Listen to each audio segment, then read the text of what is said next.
Para dun sa mga naka CT150 or yung boxer na nagtatanong sa akin kung meron daw tayong binibintang cylinder block. Pakita ko po sa inyo. Ayan, meron po tayong original mismo na cylinder block. Galing po ito ng Kawasaki.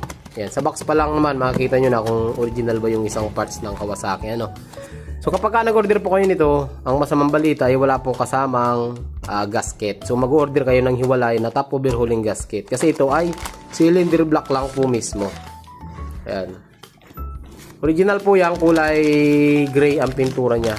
So meron tayong mga bagong labas ngayon na mga kulay black na po siya. So ito yung mga sinaunan labas pa, kulay gray po ang kanyang pakita ko. Ang Kawasaki kasi mga bro, kapag in-order nyo, ayan o.